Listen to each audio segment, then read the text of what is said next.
एक था राजा, एक थी रानी। उनके पास सिपाही, घोड़े, दास दासियां, धन दौलत सब कुछ था, सिर्फ उन्हें संतान नहीं थी। इसी कारण राजा रानी बहुत ही दुखी रहते थे। संतान प्राप्ति के लिए उन्होंने हर तरह का दान धर्म, धार्मिक अनुष्ठान, जप मंत्र, व्रत, पूजा पाठ किए, लेकिन कोई फायदा नहीं हुआ। अब राजा रानी दोनों ही बुढ़ापे की ओर बढ़ते गए। बुढ़ापे की ओर बढ़ते गए तो होता है क्या है कि दोनों गहन सोच में पड़ गए। अब हमारे इतने बड़े राज्य का क्या होगा?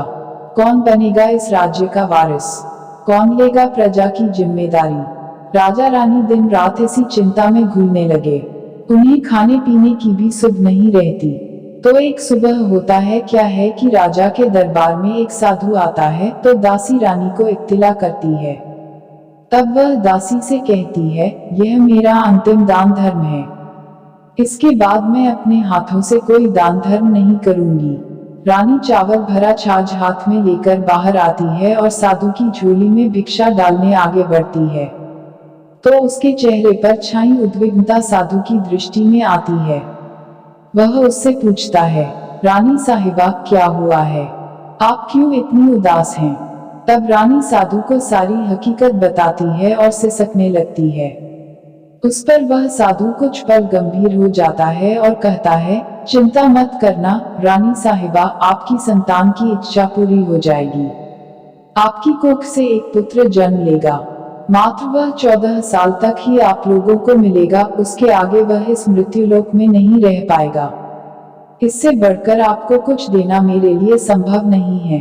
अपनी बात पूरी करते उसने अपनी झोली में हाथ डाला, थोड़ी सी भभूत निकालकर रानी को दी और कहा, आप और महाराज दोनों इसे बांटकर ग्रहण करना, तुम्हें जल्द ही पुत्र प्राप्ति होगी। इतना कहकर साधु अपनी राह चला गया।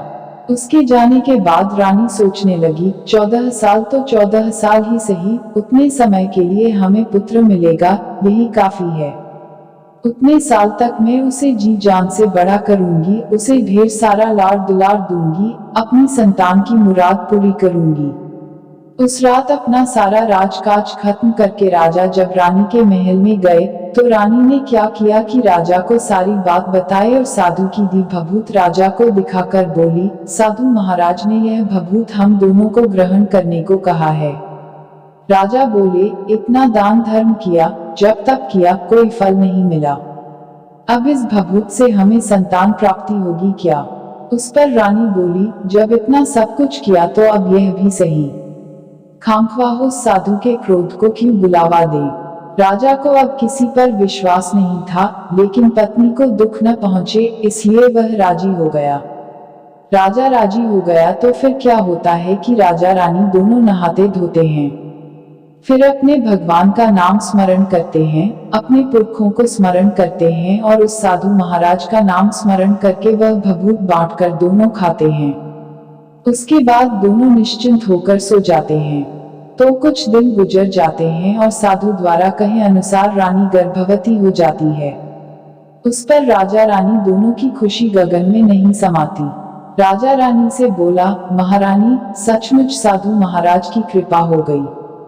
तो 9 माह 9 दिन और 9 घंटे पूरे होकर रानी ने एक सुंदर गोरे चिट्टे पुत्र को जन्म दिया। राजा ने बड़ी धूमधाम से पुत्र का नामकरण किया। सारे राज्य में 8 दिन तक अन्न संतर्पण रखा, उत्सव मनाया गया। अब पुत्र की कुंडली देखने के लिए राज्य के सबसे विद्वान पंडित जी को बुलाया। तो कुंडली देखकर पंडित जी बड़े चिंतित हो गए। कहने लगे, महाराज हमारा राजपुत्र सिर्फ 14 साल तक हमारे पास रहेगा। राजा को इस बात की भनक थी ही। रानी को भी साधु महाराज की बात याद थी। दोनों चुप रह जाते हैं। उसके बाद राजा और रानी बड़े लाड़ प्यार से बेटे की परवरिश करते हैं, उसकी हर ख्वाहिश पूरी करते हैं। थोड़े समय के लिए ही सही, भगवान ने संतान की अपनी मुराद पूरी कर दी, इससे वे समाधान मानते हैं। राजपुत्र दिन प्रतिदिन बड़ा होता है। जब वह 7 साल का हो जाता है तो राजा एक अच्छे गुरु की नियुक्ति करके उसे पढ़ाई लिखाई, राजशास्त्र, शस्त्र विद्या, घुड़सवारी इत्यादि 12 विद्याओं का शिक्षण देते हैं। जब वह सब शास्त्र विद्या में पारंगत हो जाता है और 12 साल की उम्र का हो जाता है, तब एक अच्छी सी राजकन्या खोजकर उसकी शादी कर देते हैं। तो 2 और साल बीत जाते हैं। बेटा 14 साल का हो जाता है। एक दिन राजपुत्र राजा से बोलता है, पिताजी, मैं अपना सारा राज्य घूमकर देखना चाहता हूँ। आज तक मैंने सिर्फ इस राजवाड़े के अतिरिक्त कुछ नहीं देखा है।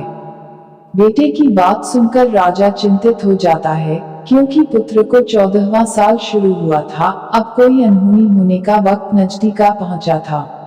लेकिन राजा ये सब बातें पुत्र को बता नहीं सकता था। वह क्या करता है कि चेहरे पर खुशी लाकर बेटे से कहता है, हाँ हाँ जरूर जाओ बेटा, तुम्हें अपना सारा राज्य घूमकर देखना चाहिए।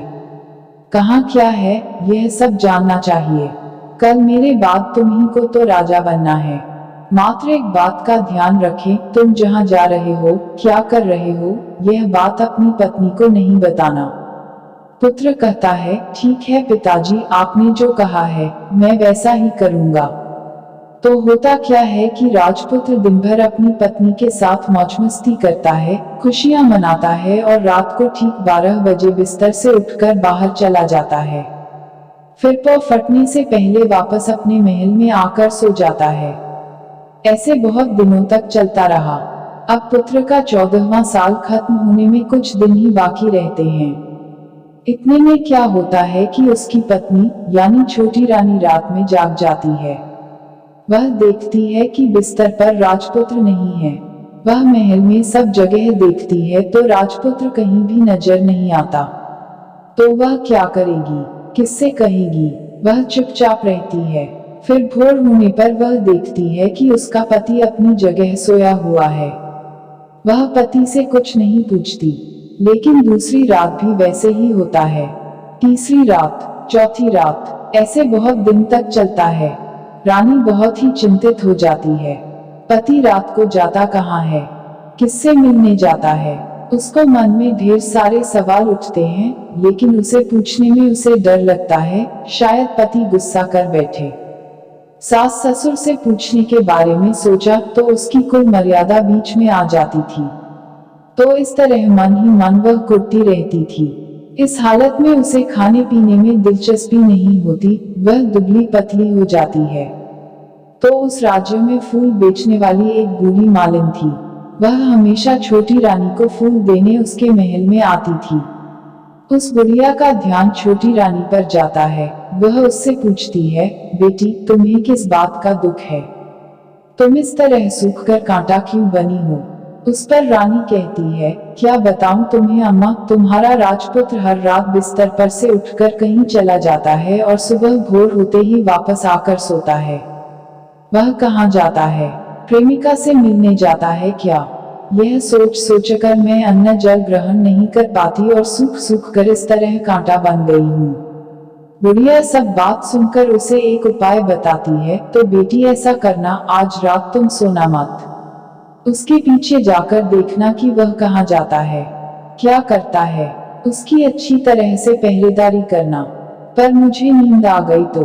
तुम्हें नींद न आए इसलिए एक काम करना, अपने बाएं हाथ की उंगली में एक जख्म करना, उस पर थोड़ी सी मिर्च छिड़कना। उससे तुम्हें बड़ी जलन होगी और उस पीड़ा से तुम्हें रात भर नींद नहीं आएगी। रानी बुढ़िया के कहे अनुसार करती है। उंगली की जलन से उसे बड़ी देर तक नींद नहीं आती, लेकिन बाद में वह सो जाती है। दूसरे दिन सुबह बुढ़िया फूल लेकर उसके महल में पहुंचती है और पूछती है, क्या हुआ बेटी, देख पाई क्या, पति कहाँ जाता है? रानी कहती है, नहीं अम्मा, पहले कुछ समय जलन के कारण मुझे नींद नहीं आई, पर कुछ देर पश्चात मैं सो गई। बुढ़िया कहती है, कोई बात नहीं, आज तुम उंगली पर पहले से थोड़ा बड़ा जख्म करना और ज्यादा मिर्च लगाना। तो रानी वैसे ही करती है, परंतु वह सिर्फ पति के बिस्तर से उठकर बाहर निकलते वक्त तक जाग पाई। वह उसके पीछे नहीं जा सकी, क्योंकि उसकी आंखें उस समय तक मूंद गई थी। दूसरे दिन सुबह बुढ़िया आती है तो उसने पूछने से पहले ही रानी रोकर कहती है, अम्मा, मैं आज भी उनकी पहरेदारी ठीक तरह नहीं कर पाई। बुढ़िया कहती है, रोना नहीं बेटी, सब कुछ ठीक हो जाएगा। तुम आज रात जख्म और बड़ा करना और उस पर ज्यादा मिर्च छिड़कना। और एक काम करना बेटी, वह जब जाने के लिए निकलता है तो उसका रास्ता रोकना। बुढ़िया ने जैसा बताया रानी वैसा ही करती है। आज रात उसे नींद नहीं आती।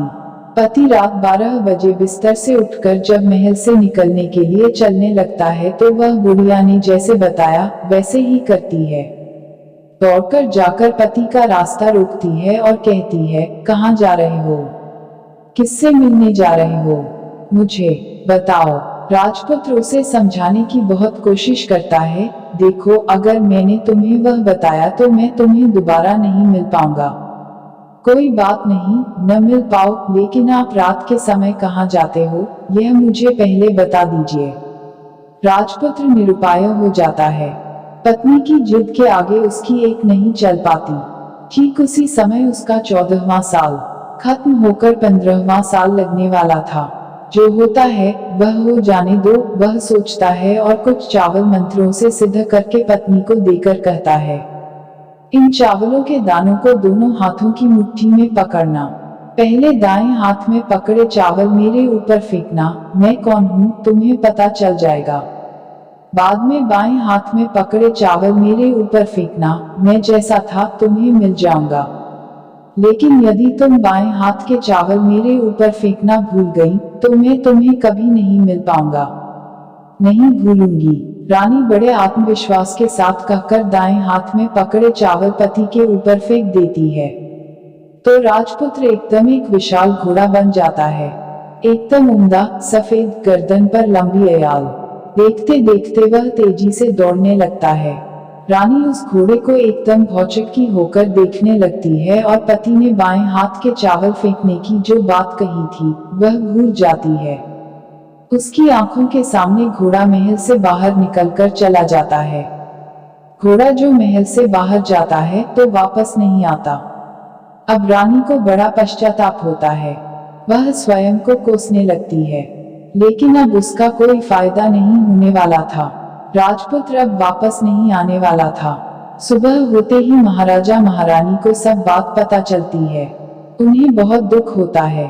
वे बिस्तर पकड़ते हैं और राह देखते हैं कि एक दिन उनका बेटा वापस आ जाए। इस तरह 1 महीना गुजरता है, 2 महीने गुजरते हैं, 3 महीने गुजरते हैं। आखिर 6 महीने पूरे होते हैं। राजपुत्र का कोई अता पता नहीं लगता। प्रधान राजपुत्र को ढूंढने के लिए राज्य के गांव-गांव सिपाही भेजता है, लेकिन उन्हें कोई सफलता नहीं मिलती।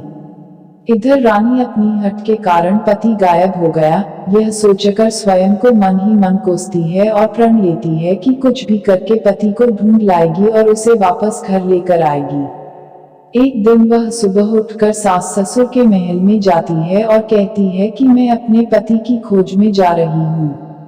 महाराजा महारानी को और क्या चाहिए था, कुछ भी करके उनका बेटा उन्हें वापस मिलना चाहिए था।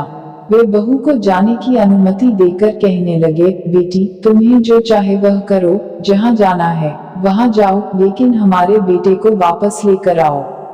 भगवान तुम्हें कामयाबी दे। अब रानी क्या करती है कि अपना शाही वेश बदलकर एक सेठानी बन जाती है।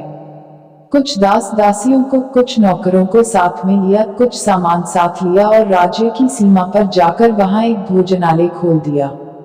वहां आने वाले सब यात्रियों को खाना मुफ्त में देने लगी। मात्र एक शर्त रखी कि खाने वाले को उसकी देखी कोई अजीब चीज उसकी मालकिन को यानी राजकन्या को बतानी पड़ेगी। तो वहां आने वाला हर नागरिक अपनी तरफ से मैंने यह देखा, मैंने वह देखा कहकर वहां से मुफ्त खाना खाकर जाता था। परंतु रानी को जो बात चाहिए थी वह अब तक मिली नहीं थी। ऐसे ही कुछ दिन बीत गए तो इधर क्या होता है कि रानी के महल फूल लेकर जाने वाली बुढ़िया के एक बेटा और बहू थे। उनका एक छोटा बेटा था, यानी बुढ़िया का एक पोता था। तो बेटा और बहू सुबह काम के लिए निकलते थे तो पोते को संभालने की जिम्मेदारी बुढ़िया पर रहती थी। बुढ़िया दिन भर पोते को संभालती थी। एक दिन होता है क्या है कि बुढ़िया को पान खाने की आदत थी, तो पान लगाने के लिए चूना चाहिए था। वह उसे तैयार करने के लिए सीपियां लेकर आई। इन सीपियों भूनने के लिए गोबर के कंडे चाहिए थे। कंडे इकट्ठा करने के लिए वह बांस की टोकरी लेकर चरवाहे के मैदान में गई। वहां बहुत सारे कंडे थे। उन्हें जमा करते करते उसे घर आने में अंधेरा हो गया। इस ओर शाम होते ही काम से वापस बेटा बहू घर पहुंचे तो देखा कि बच्चा घर पर अकेला है और रो रहा है। वे दोनों गुस्से से लाल पीले हो गए। इतने में बुढ़िया घर आ पहुंची। बेटा ने पूछा, पोते को घर अकेला छोड़कर कहाँ गई थी? बुढ़िया बताने लगी कि मैं गोबर के कंडे इकट्ठे करने गई थी। इस पर बेटा बोला, दोबारा बच्चे को अकेला घर पर छोड़कर यदि कहीं गई तो मैं तुम्हें बहुत पीटूंगा। बुढ़िया कहने लगी, नहीं बेटा, फिर कभी ऐसा नहीं करूंगी। लेकिन दूसरे ही दिन बुढ़िया वह बात भूल गई और फिर चरवाहे के मैदान पर कंडे इकट्ठा करने चली गई। शाम को जब बेटा बहू काम से वापस लौटे तो देखते हैं कि बच्चा घर पर अकेला है और रो रहा है। अब उसके बेटे की सहन शक्ति खत्म होने लगी और बुढ़िया के वापस आने पर उसे घर से निकाल दिया। बुढ़िया रात भर घर के बाहर अंधेरे में बैठी रही और सुबह होते ही हाथ में टोकरी लेकर कंडे इकट्ठा करने के लिए निकल गई। उस दिन उस पर कंडे इकट्ठा करने का मानो पागलपन सवार था। कंडे इकट्ठा करते करते कब अंधेरा छा गया उसे मालूम ही नहीं चला। उसे जब ध्यान आया तो गांव का रास्ता भी ठीक तरह से दिखाई नहीं दे रहा था। वह अंधेरे में आंखें फाड़कर देखती देखती किसी तरह आगे निकल पड़ी। तो होता क्या है कि एक कपिला गाय छन छन की आवाज करते, गले की घंटी बजाते ठुमक कर उस मैदान पर आ गई। उसे देखकर बुढ़िया सोचने लगी कि इस गाय के पीछे पीछे जाऊंगी तो गांव तक पहुंच जाऊंगी। तब बुढ़िया उसके पीछे पीछे जाने लगी। वह गाय क्या करती है कि उस मैदान से लेकर एक एक करके 6 मैदान पार करती है। आखिर में वह 7वें मैदान पर पहुंचती है। तो वहां क्या होता है कि उस मैदान पर एक बड़ा सा पत्थर है। गाय जाकर उस पत्थर को अपना सींग मारती है। सींग मारा तो वह पत्थर दूर हट गया और पाताल में नीचे जाने की सीढ़ियां दिखाई देने लगी। तब वह गाय उन सीढ़ियों से नीचे जाने लगी। बुढ़िया वह सब देखती रही और झट जाकर गाय की पूंछ को पकड़ लिया। पूंछ पकड़कर वह गाय के साथ नीचे पाताल में पहुंच गए। पाताल में पहुंचते ही तुरंत गाय की पूंछ छोड़ दी और इधर उधर देखने लगी। वहीं से बुढ़िया ने देखा कि पाताल में सब जगह जगमगाहट है। दिया दीप जलते हैं और तेज रोशनी गाय के ऊपर पड़ती है और वहां अद्भुत घटनाएं घटने लगी। ... गाय के नीचे जाते ही उसके गले में अपने आप सांकल पड़ गई और छम छम करके कोई दुधाड़ी में गाय का दूध दुहाने लगी। लेकिन जो भी कोई वह कर रहा है वह मात्र दिखाई नहीं दे रहा। बुढ़िया बहुत घबरा गई, कहाँ आकर फंस गई। वह सोचने लगी और यहाँ वहां छिपने के लिए जगह ढूंढने लगी। लेकिन उसे कहीं भी जगह नहीं मिली। हर जगह उजाला ही उजाला था। तो वह यूं एक कोने में खड़ी रह गई है और जो कुछ सामने हो रहा था उसे चुपचाप देखने लगी। कुछ पल के बाद वहां झट से एक उम्दा सफेद घोड़ा आया। वहां 2 कुंभ थे, उसमें से एक कुंभ में उस घोड़े ने छलांग लगाई और ऊपर आ गया। अब उसे राजपुत्र का रूप प्राप्त हो गया। राजपुत्र बनने के बाद उसने दूसरे कुंभ के पानी में स्नान किया। वहां रखे नए कपड़े पहने हैं। नजदीक ही एक सुंदर पलंग था, उस पर आकर वह बैठ गया। उसके सामने अपने आप 5 पकवानों की थाली आ गई, दूध की एक प्याली आ गई, 5 सुपारी आ गए। उसके सामने एक दिया जलता रहा। राजपुत्र ने खाना खाया, दूध पिया, 5 सुपारी खाया और बिस्तर पर लेट जाने से पहले सूर्यदेव का स्मरण करके सामने जलते दिए से पूछा, दिए दिए दीपंकर, मेरे माता पिता क्या कर रहे हैं? दिया बताने लगा, बेटे के शोक में डूबे हैं। राज्य कौन संभाल रहा है? राज्य प्रधान संभालता है। मेरी पत्नी क्या करती है? उसने चौराहे पर भोजनालय शुरू किया है और आते जाते लोगों से वह नई खबर के बारे में पूछती है। दिए के यह कहते ही राजपुत्र कहते लगा, ठीक है। उसके बाद वह सो गया।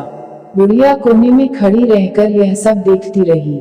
ऐसी अद्भुत घटना उसने जिंदगी में पहली बार देखी थी। उसे अंदर ही अंदर चिड़बुलाहट होने लगी। वह अपनी भूख प्यास भूल गई और आगे क्या होता है कि उसे उत्सुकता से देखने लगती है। लेकिन उसके बाद और कुछ घटनाएं नहीं घटी। रात गुजर गई और सुबह हो गई। सुबह होने पर पलंग पर सोया राजपुत्र उठा और फिर से पहले वाले कुंड में छलांग लगाई तो अब वह फिर से घोड़ा बनकर कुंड से बाहर आ गया। बाहर आते ही वह तेजी से उस पाताल नगरी से बाहर निकल गया। लेकिन वह कहाँ गया, बुढ़िया को कुछ पता नहीं चला। उसके बाद पिछली रात की तरह कोई उस गाय का छम छम करके दूध दोहने लगा। जैसे ही दूध दुहाना खत्म हुआ, उसके गले की सांकल अपने आप खुल गई और वह गाय तेजी से ऊपर जाने वाली सीढ़ियां की ओर भागने लगी। गाय को दौड़ते देखकर बुढ़िया सोचने लगी, अब गाय के साथ यहाँ से ऊपर जाना ही समझदारी है, नहीं तो कोई मुसीबत आकर मेरे ऊपर टपक जाएगी। झट से उसने गाय की पूंछ पकड़ ली और गाय के साथ ऊपर आ गई। गाय जब ऊपर मैदान में पहुंची तो उस सुरंग का रास्ता अपने आप बंद हो गया और उसके मुंह पर एक बड़ा सा पत्थर पूर्ववत खड़ा हो गया। ऊपर आकर वह गाय जंगल की ओर निकल गई तो इधर बुढ़िया एकदम बावली सी गई। उसने पाताल नगरी में जो कुछ देखा वह जल्द से जल्द किसी को बताने के लिए उतावली हो उठी।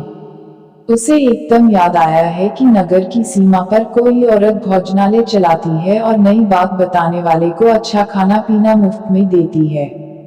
वह सोचने लगी कि क्यों न मैं यह बात उस औरत को जाकर बताऊं। यदि उसे यह बात पसंद आ गई तो बाकी जीवन खाने पीने की झंझट से मुक्ति मिलेगी। बुढ़िया ने मन में तय किया और तुरंत उस भोजनालय के द्वार पर टंगे नगाड़े के सामने खड़ी हो गई और जोर जोर से नगाड़ा बजाना शुरू दिया। नगाड़े का इस तरह शोर सुनकर मालकिन यानी छोटी रानी मन में प्रसन्न हो जाती है कि शायद कोई बड़ी बात लेकर यहाँ आया है। रानी सिपाहियों को आदेश देती है, जाइए और जो कोई आया है उसकी अच्छी खातिरदारी कीजिए। आदेश पाते ही सिपाही नीचे दौड़ गए तो एक बुढ़िया नगाड़ा बजा रही है। उन्होंने पूछा, क्यों री बुढ़िया, क्या हुआ, क्यों नगाड़ा बजा रही हो? बुढ़िया बोली, कुछ नहीं बेटा, यहाँ खाना मिलता है न, इसलिए आई हूँ। खाना चाहिए, मिलेगा, लेकिन तुझे कोई नई बात बतानी पड़ेगी। हाँ बताऊंगी, एक बात मालूम है मुझे। इस पर सिपाही उसे अंदर लेकर आए। उनको मालकिन का आदेश था कि जो कोई बूढ़ा बुजुर्ग वहां आए उनके साथ अच्छी तरह पेश आना, उनका अच्छा आदर आतिथ्य करना। तो सिपाही ने इस बुढ़िया का भरपूर आदर आतिथ्य किया। उसे बड़ी सी थाली भरकर व्यंजन परोसते हैं। बुढ़िया कुछ दिनों से भूखी थी, वह खाने पर टूट पड़ी। खाना खाने के बाद सिपाही ने उसे नई साड़ी पहनने को दी। उसके बाद उसे लेकर रानी के पास आए। बुढ़िया और रानी ने तुरंत एक दूसरे को पहचान लिया। बुढ़िया बोली, बेटी तुम, और रानी बोली, अम्मा तुम। बड़ी देर तक दोनों भांति भांति की बातें करती रहीं। आखिर कुंवरनी बुढ़िया से कहने लगी, अम्मा अब बताओ तुमने क्या नई बात देखी है? नई बात? मैंने कोई नई बात देखी नहीं है। वह तो मेरे पास तुम्हें देने के लिए खाने के पैसे नहीं थे, इसलिए मैंने झूठ कहा और नगाड़ा बजाया। रानी ने कहा, अम्मा घबराना नहीं, मैं किसी को तुम्हारा नाम नहीं बताऊंगी। फिर भी बुढ़िया, मैंने क्या देखा, कब देखा करके आनाकानी करने लगी। इस पर कुंवरनी ने उससे कहा, देखो अम्मा, यदि तुमने मुझे वह नई बात बताई तो जिंदगी भर मैं तुम्हारी देखभाल करूंगी, तुम्हें रानी माता की तरह रखूंगी। अब बुढ़िया बताने को तैयार हो गई। उसने जो कुछ उस चारागाह वाले मैदान पर देखा था वह सब कुछ कुंवरनी को बता दिया। बुढ़िया की वे बातें सुनकर कुंवरनी को यकीन हो गया है कि वह राजपुत्र उसी का पति है। वह तुरंत बुढ़िया से कहने लगी, अम्मा मुझे उस जगह पर ले चलो। नहीं बेटी, वह पाताल राज्य है, सांप हैं। यदि किसी ने तुम्हें देख लिया तो तुम्हारी जान खतरे में पड़ सकती है। लेकिन रानी उसकी एक भी नहीं सुनती, उसे उस जगह ले जाने के लिए हठ करने लगी। आखिर में बुढ़िया ने उसका कहना मान लिया और कहने लगी, ठीक है, मैं तुम्हें वहां लेकर चलती हूँ, पर आज नहीं कल। वहां जाना है तो शाम को ही जाना होगा। तो दूसरे दिन दोपहर को रानी बुढ़िया के साथ उस मैदान पर गई और एक जगह छुपकर गाय के आने की राह देखने लगी। दिन ढलते ही अंधेरा घेरने लगा है और गाय हमेशा की तरह वहां आ गई है। मैदान के उस कोने में जाकर उसने पत्थर पर सींग मारा तो झट से पत्थर हटकर वहां सुरंग में जाने का रास्ता खुल गया है। गाय उस रास्ते से नीचे उतरने लगी तो बुढ़िया रानी से कहते लगी, जल्दी आगे बढ़ो बिटिया, हम गाय की पूंछ पकड़कर नीचे उतरेंगे। तो दोनों गाय की पूंछ पकड़कर नीचे उतर गईं। बुढ़िया पहले जिस कोने में छिपी थी उस कोने में छिप गई। अब नीचे सब कुछ पहले जैसा घटित हो रहा था। गाय के गले में अपने आप सांकल पड़ गई। कोई अदृश्य रूप से उसका दूध दुहने लगा। एक सफेद उम्दा घोड़े ने आकर एक कुंड में छलांग लगाई तो राजपुत्र के रूप में ऊपर आया।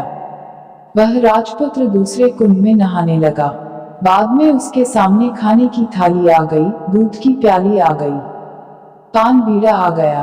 राजपुत्र सब ग्रहण करके सोने के लिए पलंग पर गया तो सोने से पहले सूर्यदेव का स्मरण करके वह दिए से पूछने लगा, दिए दिए दीपंकर, मेरे माता पिता क्या कर रहे हैं? तो दिया कुछ जवाब नहीं देता बल्कि वह बुझने लगता है।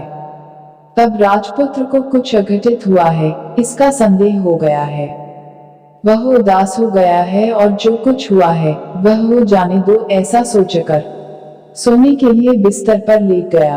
अब रानी का संयम छूट गया। वह दौड़कर पति के पास गई और उसके पैर पकड़ने के लिए आगे बढ़ने लगा। राजपुत्र तुरंत ही पत्नी को पहचान गया।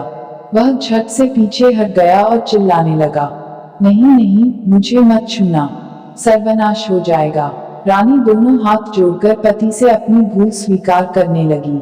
स्वामी, मुझसे भूल हो गई, मुझे आपसे नहीं पूछना चाहिए था कि आप रात को कहाँ जाते हो। मैं अपनी भूल स्वीकार करती हूँ, मुझे मेरी भूल की सजा मिल गई है। अब आप घर चलें। आपके वियोग में आपके माता पिता ने बिस्तर पकड़ लिया है। आपकी प्रजा भी बहुत दुखी है। उस पर राजपुत्र कहने लगा, वही तो एक बार तुम गलती कर बैठी हो, अब दोबारा मत करना, नहीं तो अब मैं तुम्हें जो दिख रहा हूँ वह भी नहीं दिखूंगा। रानी अब विलाप करने लगी, जोर जोर से जमीन पर सिर पटकने लगी।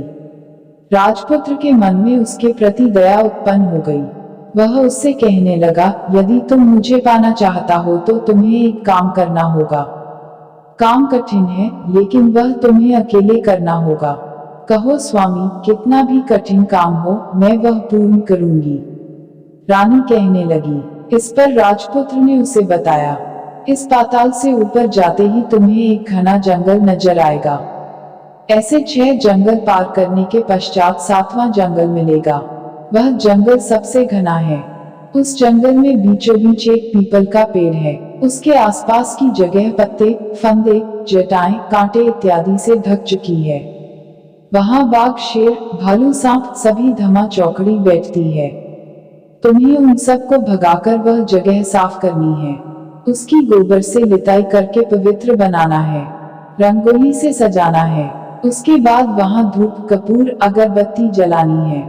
फूल कुमकुम से पेड़ की तने की पूजा करनी है। दूध दही से बने चावल का भोग चढ़ाना है।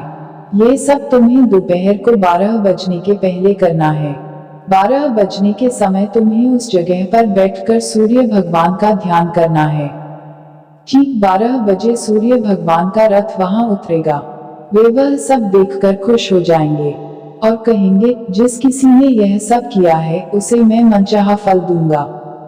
तो तुम सामने जाकर उसके रथ का दाहिना घोड़ा मांगना, मैं तुम्हें मिल जाऊंगा। इतनी बात कहकर राजपुत्र अपने पलंग पर सो गया और छोटी रानी भोर होने की राह देखने लगी। भोर होते ही वह बुढ़िया के साथ गाय की पूंछ पकड़कर ऊपर आ गई। ऊपर आने के बाद वह बुढ़िया से कहने लगी, अम्मा, अब मैं अकेले ही आगे जाऊंगी, तुम भोजनालय वापस जाओ। वह जंगल में जाकर राजपुत्र की बताई जगह ढूंढने लगी और स्वयं आरी से वह जगह साफ कर दी। बाद में राजपुत्र ने जैसे बताया वैसी लिपाई पोताई करके वापस आ गई। दूसरे दिन पौ फटने से पहले उठी और जंगल में उस जगह पहुंची। वहां जाकर इत्र गुलाब का पानी छिड़ककर वह जगह सुगंधित की। धूप अगरबत्ती जलाकर उसे पवित्र किया और पूजा की सब सामग्री वहां तैयार रखकर सूर्य भगवान का ध्यान करने बैठ गई। जैसा कि पति ने बताया था, दोपहर को ठीक 12 बजे सूर्य भगवान का रथ उस पीपल के पेड़ पर आकर रुका है। सूर्य भगवान ने जब रथ से नीचे देखा तो सुगंधित वातावरण देखकर वह बहुत प्रसन्न हो गए। फिर वे बोले, जिस किसी ने यह काम किया है वह यहाँ आकर आज मुझसे कुछ भी मांगे, मैं उसे दे दूंगा। रानी ने जब ये शब्द सुने हैं तो बिना समय गंवाए दौड़कर उनके सामने आ गई और उनको साष्टांग नमस्कार करके बोली, भगवान, वह मैं ही हूँ, मैंने ही यह जगह साफ की है। अच्छा, तो तुम्हें जो चाहिए वह मांगो। भगवान, मुझे आपके रथ का दाहिना घोड़ा चाहिए। सूर्य भगवान बोले, नहीं नहीं, मैं तुम्हें और कुछ भी दे सकता हूँ, लेकिन यह घोड़ा नहीं दे सकता। मेरे रथ के 12 घोड़े हैं, तुम चाहो तो कोई और घोड़ा मांग लो, लेकिन यह दाहिना घोड़ा नहीं, वह मैं तुम्हें नहीं दे सकता। छोटी रानी ने एक नहीं सुनी। वह सूर्यदेव से एक ही बात कह रही थी, वही दाहिना घोड़ा दे दीजिए, नहीं तो मैं आपके पैरों में गिरकर अपनी जान दे दूंगी। अब सूर्यदेव धर्म संकट में पड़ गए, उन्होंने वचन दे दिया था, अब अपने वचन से पलट भी तो नहीं सकते थे। ठीक है, दे दिया तुम्हें घोड़ा, सूर्यदेव ने कहा। फिर एक बात और भी कही, देखो, मैंने तुम्हें घोड़ा तो दिया है, लेकिन वह तुम्हें यहाँ नहीं मिलेगा, तुम्हें उसे पाताल में जाकर लाना होगा। रानी बोली, पाताल में ही क्या भगवान, मैं उन्हें पाने के लिए कहीं भी जा सकती हूँ। रानी को वचन देकर सूर्यदेव अपने मार्ग चले गए और इधर रानी जंगल से अपने भोजनालय में आ गई। फिर वह गुड़िया को लेकर उस मैदान पर आ गई। जल्दी ही शाम हो गई। शाम होते ही वहां वह गाय आ गई और उसने सींग मारकर सुरंग का पत्थर हटाया तथा नीचे उतरने लगी। रानी और गुड़िया जल्दी जल्दी उसकी पूंछ पकड़कर नीचे उतर गई। नीचे पाताल में सब घटनाएं पहले की तरह ही घटने लगी। घोड़े का एक कुंड में नहाकर राजपुत्र बन जाना, नहा धोकर पलंग पर जाकर बैठना, तो उसे खाने की थाली, दूध की प्याली आना, पान बीड़ा आना। लेकिन आज एक बात नहीं घटी। आज दो थाली, दो दूध की प्याली, दो पान बीड़े उसके सामने आए। वह कुछ नहीं बोला। अपने हिस्से की थाली खाकर, दूध पीकर और पान बीड़ा चबाकर वह सोने चला गया और हमेशा की तरह दिए से पूछने लगा, दिए दीपंकर, मेरे माता पिता क्या करते हैं? दिया ने बताया, वे दोनों तुम्हारे शोक में मरने की स्थिति में पहुंच गए हैं। ऐसा झट से उसकी आंखों से आंसू टपकने लगे। फिर वह पूछने लगा, दिए दीपंकर, मेरा राज्य कौन चला रहा है? तुम्हारा राज्य प्रधान चला रहा है और वह सब कुछ हड़प चुका है। वह प्रजा पर बहुत अत्याचार कर रहा है। सुनकर राजपुत्र को बहुत गुस्सा आया। वह गुस्से से अपनी मुट्ठी भींचने लगा। अब वह पूछने लगा, दिए दीपंकर, मेरी पत्नी क्या कर रही है? अब दिया कुछ नहीं बोला, चुप रहा। अब रानी का संयम जवाब दे गया। वह दौड़कर पति के गले लग गई। अब मैं तुम्हें मिल गया। राजपुत्र कहने लगा, सच कहते हो, अब आप फिर से घोड़ा तो नहीं बनेंगे ना? नहीं, दोबारा घोड़ा नहीं बनूंगा मैं। तुमने जो इतने सारे कष्ट उठाए हैं मुझे पाने के लिए, इसलिए सूर्यदेव ने मुझे सदा के लिए घोड़े के जन्म से मुक्त कर दिया है। राजपुत्र ने बड़े प्यार से कहा और उसे गले लगाया। उसके आंसू पोंछे। कुछ देर पश्चात भोर हो गई तो गाय की श्रृंखला टूटकर वह ऊपर भूलोक जाने लगी। रानी, राजपुत्र और बुढ़िया उसकी पूंछ पकड़कर ऊपर आ गए। ऊपर आने पर वे सीधे भोजनालय में पहुंचे। वहां का सब सामान लोगों में बांट दिया और उसको ताला लगाकर अपने राज्य में लौट गए। राजपुत्र वापस आता और उसके तेवर देखकर प्रधान घबरा गया। राजपुत्र ने उसे बंदी बनाकर कैदखाने में डाल दिया और राज्य की बागडोर अपने हाथ में ले ली। उसके बाद वह अपने माता पिता को मिलने उनके महल में गया। तब राजपुत्र क्या देखता है कि उसके माता पिता उसके शोक में अस्थिपंजर बने हुए हैं। पुत्र को वापस आया देखकर मरणासन राजा रानी की आंखों से टप टप आंसू बहने लगे। इन दोनों ने पुत्र को गले लगाया, उसे प्यार से सहलाया। इतना होने के बाद उनके सेहत में एकदम सुधार आने लगा। वे अब बिस्तर से उठकर बैठ गए हैं। पुत्र को आशीष देने लगे। राजपुत्र के आने की खबर तुरंत राज्य भर में फैल गई। प्रजा खुशी से फूली नहीं समाई। प्रजाजन राजमहल के सामने इकट्ठे हो गए। राजपुत्र ने भी उन्हें दर्शन हुए और आज से उन्हें कोई दुख नहीं पहुंचाएगा ऐसा वचन भी दिया। अब राजा अपने पुत्र का राज्याभिषेक करके उसे सिंहासन पर बिठाता है और बहू को महारानी का दर्जा देता है और स्वयं अपनी पत्नी के साथ ईश्वर स्मरण करते खुशी से दिन बिताता है। महाराजा बना राजपुत्र अच्छी तरह से राज्य चलाने लगा और अपनी पत्नी के साथ सुख शांति से जीवन बिताने लगा। उस बुढ़िया को रानी ने अपने ही पास रख लिया, उसकी अच्छी तरह से देखभाल करने लगी। बुढ़िया और उसके बुढ़ापे के दिन खुशी से गुजर लगे।